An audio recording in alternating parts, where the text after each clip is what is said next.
नमस्कार, आप देख रहे हैं MKEP national 24x7 news channel. मैं मूर्ध्वज कुमार। आइए नजर डालते हैं आज की कुछ प्रमुख खबर की। नए कानून को लेकर कोतवाली गंजडवारा में गोष्ठी का हुआ आयोजन। आप जुड़ चुके हैं अखिलेंद्र कुमार गुप्ता के साथ और वक्त हो चला है आज की ताजा तरीन अहम खबरों का। तो आइए रुक करते हैं आज की विशेष खबर की ओर। खबर उत्तर प्रदेश के जनपद कासगंज से है, जहां केंद्र सरकार द्वारा आज 1 जुलाई को नए कानून लागू किए हैं, जिसको लेकर कोतवाली गंजडवारा में क्षेत्राधिकारी पटियाली विजय कुमार राणा की अध्यक्षता में गोष्ठी का आयोजन किया गया, जिसमें नगर के गणमान्य लोगों ने शिरकत कर नए कानूनों के बारे में समझा। क्षेत्राधिकारी पटियाली ने लागू हुए नए कानूनों को जानकारी दी। नए कानून लागू होने से नागरिकों को न्याय के लिए वर्षों का इंतजार नहीं करना पड़ेगा। फरियादियों की समस्याओं का जल्द निस्तारण किया जाएगा।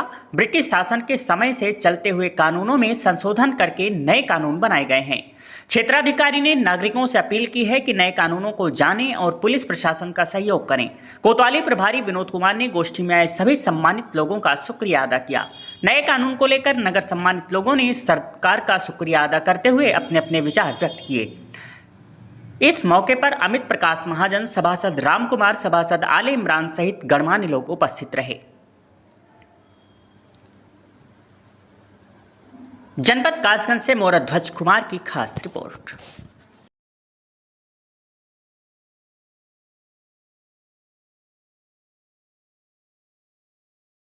आज हर्ष का विषय है कि हमारे यहाँ जो 1860 से भारतीय दंड संहिता, 1873 से दंड प्रक्रिया संहिता और साक्ष्य अधिनियम प्रचलित थे, उनमें के स्थान पर एक नए कानून को लाया गया है। और आज से सभी अभियोग नए जो कानून लाए गए हैं, जिसमें भारतीय न्याय संहिता, भारतीय नागरिक सुरक्षा संहिता और साक्ष्य अधिनियम के तहत कार्रवाइयाँ होंगी। जो अभियोग पंजीकृत आज से होंगे वो सभी नए IPC को हटा करके नए भारतीय न्यायिक संहिता के तहत दर्ज होंगी। बहुत सारे परिवर्तन इसमें किए गए हैं, धाराएं कम हुई हैं, साथ ही इसमें आम जनता को सहूलियत दी गई है। अब कहीं भी कभी व्यक्ति कहीं भी FIR करा सकेगा। इसके अतिरिक्त ऑनलाइन FIR करा सकेगा। आने वाले समय में साक्ष्य अधिनियम में काफ़ी परिवर्तन किए गए, जिनसे जो साक्ष्य हम लोग माननीय न्यायालय में प्रस्तुत करेंगे, उनसे माननीय न्यायालय को काफ़ी सुविधा होगी और न्याय प्रक्रिया भी तेज होगी, लोगों के लिए न्याय सुलभ होगा। लोगों के लिए क्या अपील करना चाहिए? मैं सभी लोगों से, आमजन से ये अनुरोध करूंगा कि इसका अध्ययन जरूर करें, जो नए हमारे कानून बने हैं, और कानूनों का पालन अवश्य करें। नमस्कार, मैं अमित प्रकाश महाजन। आज जैसा कि गंजडवारा कोतवाली में एक बैठक आहूत की गई, जिसमें कानून संशोधन प्रक्रिया जो रही शासन द्वारा, उससे आम पब्लिक को रूबरू कराया गया। देखिए, एक बड़ा अच्छी बात है कि हम अब तक दास्ता का जीवन जी रहे थे। जो अंग्रेजों द्वारा बनाया हुआ कानून था, जो अंग्रेजों द्वारा बनाई हुई धाराएं थी, वही किसी पिटी तरीके से हम अपने अमल में ला रहे थे। कानून भी उसी तरीके से चल रहा था। बहुत सुंदर बात यह है कि आज जब हम अपना प्रतिनिधि संसद में चुनकर भेजते हैं, वो हमारे लोग हमारे लिए अपना कानून बनाकर तैयार करें, इससे बढ़िया सुंदर बात दूसरी नहीं हो सकती। कितनी बढ़िया बात रही है कि दंड से न्याय की हो। जहां CRPC की परिभाषा यही थी कि दंड प्रक्रिया के तहत किसी को भी आरोप तय किया जाता था, आज उसको बदलकर न्याय प्रक्रिया के साथ में वही आरोप तय हुआ जाएगा। तो मैं समझता हूं कि बहुत अच्छे तरीके से, बहुत सुदृढ़ तरीके से आम पब्लिक के साथ में न्याय होगा, ऐसी मेरी आशा है। दूसरी चीज़ ये कि जो 0 FIR की बात है, उससे हम व्यापारियों को बहुत लाभ मिलेगा। व्यापारी एक जगह रहकर व्यापार नहीं करता है। व्यापारी कई अंतर जनपदों में, कई अंतर राज्यों में व्यापार किया करता है, तो उसमें उसको 0 FIR से बहुत बड़ा लाभ मिलेगा। वो अपनी कंप्लेंट अपने क्षेत्र में दर्ज कराने का काम कर पाएगा। इससे लाभ मिलेगा व्यापारी को, मैं ऐसा समझता हूँ। यहाँ की जो जनता है उनके लिए क्या अपील करना चाहेंगे? यहाँ के लिए यही अपील कि हम जो नई धाराएं आई हैं उनको तरीके से समझें। सारी चीज़ें नेट और उन पर मिल जाया करती हैं, उनको हमें तरीके से समझना है, प्रशासन का सहयोग करना है और बिल्कुल इस तरीके से जीवन जीना है जैसे हम स्वतंत्र हो गए माने हम पर अब किसी का अंकुश नहीं है। ऐसा नहीं, हमें हर हाल में अनुशासित रहना है। एक अनुशासित व्यक्ति ही एक अच्छा जीवन व्यतीत करता है, ऐसा मेरा मानना है। बारे में जो जानकारी दी गई है, मतलब आपका क्या कहना है इन कानूनों? देखिए पत्रकार बंधु, मेरा इस संबंध में ये एक सुझाव है, एक मेरी व्यक्तिगत सोच ये है कि आज का दिन जो है, जो आज के दिन, क्योंकि मैं पहले भी पुलिस विभाग में सेवारत रहा हूँ, लेकिन मैंने इस तरह की गतिविधियाँ या इस तरह के जो मतलब आदेश और निर्देश कभी नहीं देखे। लेकिन शासन और प्रशासन की ये बहुत बड़ी महत्वपूर्ण पहल ये है कि जैसे ही हमारे संविधान में जो इस तरह से भारतीय दंड संहिता, भारतीय दंड प्रक्रिया संहिता और भारतीय एविडेंस एक्ट, इसको बदल करके उन्होंने जो नाम रखे हैं, एक तो वो बहुत ही सुंदर और कम उसमें लेने में भी मतलब थोड़ा सहायता देते हैं। तो इसमें संबंध में ये आपको बताना भी चाहता हूँ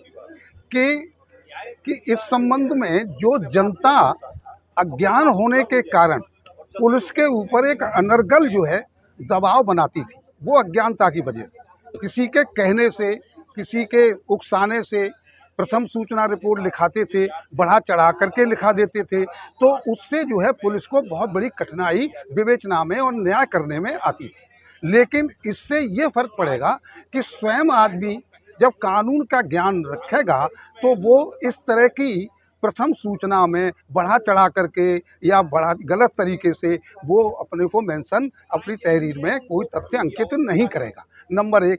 नंबर 2, जब विवेचना होती है तो विवेचना में भी वो आदमी जो पीड़ित है वो ये अक्सर आईओ से या थाना प्रभारी से या क्षेत्राधिकारी से वो जाकर के शिकायत करते थे, पूछते थे कि साहब हमारी 323 लिख गई है और धारा 25 क्यों नहीं बनी है, धारा 307 क्यों नहीं बनी है। तो वो ये अज्ञानता के कारण ऐसा पूछते थे या किसी के उकसाने से पूछा करते थे।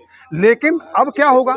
अब ये होगा कि जब उनको ये जानकारी हो जाएगी कि भाई ये साधारण चोट है या कोई गंभीर चोट नहीं है, तो ये 307 और 325 नहीं होगी। तो इसके लिए जो अनावश्यक रूप से थाने पर जो आकर के अपना समय बर्बाद करते थे और पुलिस का समय बर्बाद होता था, अब इसमें बहुत बड़ी कमी आएगी। नंबर 3, ये ऐसा करने से जो परिवर्तन हुआ है संविधान में, वो सबसे बड़ी महत्वपूर्ण तो बात ये है कि अपराध की जो रोकथाम पुलिस किया करती थी और प्रिवेंटिव किया करती थी, रोकथाम के लिए तरह तरह के हथकंडे अपनाती थी, अब वो हथकंडे पुलिस के द्वारा अपनाए नहीं जाएंगे।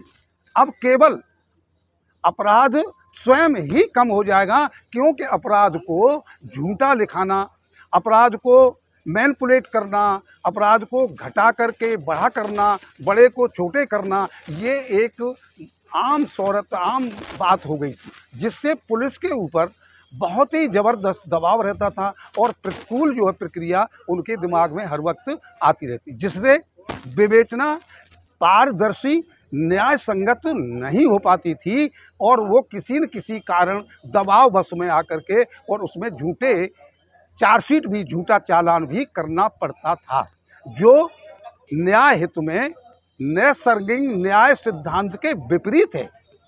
इसलिए सबसे ज़्यादा ये जनता को फ़ायदा या पब्लिक को फ़ायदा होगा कि जब वो जागृत हो जाएगी, तो जागृत हो जाने के बाद पुलिस में जो भी प्रथम सूचना रिपोर्ट लिखी जाएगी, जो अपनी पीड़ा को रखेंगे वो बिल्कुल ईमानदारी से सच रखेंगे, और सच जब रखेंगे तो उसका न्याय भी पुलिस के द्वारा त्वरित तरीके से और न्याय को पारदर्शिता